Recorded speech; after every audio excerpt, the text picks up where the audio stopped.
வாழைப்பூ பாக்குறதுக்கு ரொம்ப அழகா இருக்கும். ஆனா இதை கிளீன் பண்றது ரொம்ப கஷ்டம்ப்பா அப்படின்னு நம்ம வாங்கி சமைக்கிறதே கிடையாது. ஆனா இதுல இருக்கிறது அவ்வளோ பெனிஃபிட்ஸ் இருக்கு. ஹார்ட் டிசீஸ், கேன்சர், பிளட் ப்ரெஷருக்கு, அப்புறம் யூட்ரஸ்க்கு, ஏதாவது இன்ஃபெக்ஷன் உடம்புல இருந்தா அதுக்கெல்லாம் ரொம்ப யூஸ்ஃபுல்லா இருக்கும். கண்டிப்பா நீங்களும் வாங்குனீங்கன்னா ட்ரை பண்ணுங்க. இதை நம்ம எப்படி ஈஸியா கிளீன் பண்றதுன்னு பார்க்கலாம். ஃபர்ஸ்ட் இதுல இருக்க ஒரு பூவை எடுத்து இந்த மாதிரி ஒரு டிரான்ஸ்பரண்டா ஒரு லேயர் இருக்கும். கரெக்டா எந்த கலர்ல இருக்கும் அதை பிட்டு எடுத்துருங்க.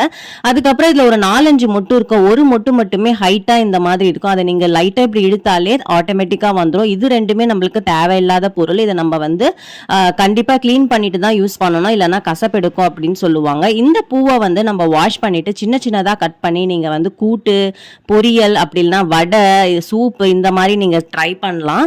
ஆல்ரெடி நான் கடலை பருப்பை 2 மணி நேரம் ஊற வச்சிருக்கேன். அதை நம்ம கொரப்பா அரைச்சிக்கலாம். அது கூடவே வெங்காயம், பச்சை மிளகாய், கொஞ்சமா கொத்தமல்லி தழை சேர்த்துக்கலாம். கட் பண்ணி வச்சிருக்க வாழைப்பூ சேர்த்துக்கோங்க. தேவையான அளவு உப்பு, கொஞ்சமா பெருங்காயத்தூள் சேர்த்து கையாலேயே நல்லா இது நல்லா மிக்ஸ் பண்ணி வச்சுக்கோங்க. எண்ணெயை நல்லா மீடியம் ஃப்ளேம்ல சூடு பண்ணி வச்சுட்டு வடை இந்த மாதிரி தட்டி தட்டி நம்ம போட்டுக்குவோம்.